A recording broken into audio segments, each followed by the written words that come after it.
আসসালামু আলাইকুম। নিরীক্ষা গোয়েন্দা ও তদন্ত অধিদপ্তরে সিপাহী সহ বেশ কয়েকটা পদে নতুন একটি সার্কুলার প্রকাশিত হয়েছে। তো আজকের ভিডিওর মাধ্যমে আমরা বিস্তারিত তথ্য দেখে নেওয়ার চেষ্টা করব। সকল চাকরির আপডেট সবার আগে পেতে অবশ্যই ইউটিউব চ্যানেলটি সাবস্ক্রাইব করে পাশে থাকুন। গণপ্রজাতন্ত্রী বাংলাদেশ সরকার নিরীক্ষা গোয়েন্দা ও তদন্ত অধিদপ্তর মূল্য সংযোজন কর। তো এখানে মূলত যে সকল পদে নিয়োগ করা হবে, যেমন শার্ট লিপিকার কাম কম্পিউটার অপারেটর নিয়োগ করা হবে 2 জন। এর ক্ষেত্রে বেতন দেওয়া হবে 13তম গ্রেডে। এরপর হচ্ছে উচ্চমান সহকারী নিয়োগ করা হবে 2 জন, 14তম গ্রেডে বেতন দেওয়া হবে। মুদ্রাক্ষরিক কাম কম্পিউটার অপারেটর নিয়োগ করা হবে 1 জন, 14তম গ্রেডে বেতন দেওয়া হবে। অফিস সহকারী কাম কম্পিউটার মুদ্রাক্ষরিক নিয়োগ করা হবে 1 জন, এটার ক্ষেত্রে 16তম গ্রেডে বেতন দেওয়া হবে। গাড়ি চালক 2 জন নিয়োগ করা হবে, 16তম গ্রেডে বেতন দেওয়া হবে। এরপর হচ্ছে সবথেকে গুরুত্বপূর্ণ যে পদ, সেটা হচ্ছে সিপাহী, 17তম গ্রেডে বেতন দেওয়া হবে। পদসংখ্যা 11টি। এর ক্ষেত্রে এসএসসি পাস হলে আবেদন করতে পারবেন। পুরুষদের ক্ষেত্রে উচ্চতা 5 ফিট 4 ইঞ্চি, মেয়েদের ক্ষেত্রে 5 ফিট 2 ইঞ্চি। ফটোকপি অপারেটর 18তম গ্রেডে বেতন দেওয়া হবে। পদসংখ্যা 1টি।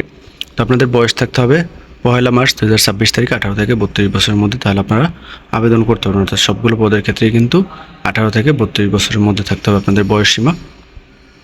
এরপর হচ্ছে আপনাদের আবেদনের বিষয়গুলি আমরা একটু দেখব। তো আপনাদের মূলত অনলাইনে আবেদন করতে হবে। অনলাইন আবেদনের লিঙ্কটি হলো batai.teletalk.com.bd। এই ওয়েবসাইটে প্রবেশ করে মূলত আপনাদের আবেদনপত্র 11 মার্চ 2026 থেকে 8 এপ্রিল 2026 এই সময়ের মধ্যে জমা দিতে হবে। তো কত টাকা পরীক্ষার ফি পরিশোধ করতে হবে, কীভাবে পরীক্ষার ফি পরিশোধ করবেন, সব কিছু কিন্তু এখানে দেওয়া আছে। আবেদন সংক্রান্ত অন্য যে কোনো প্রকার প্রশ্ন থাকলে অবশ্যই কমেন্টের মাধ্যমে জানাতে পারেন। ধন্যবাদ সকলকে।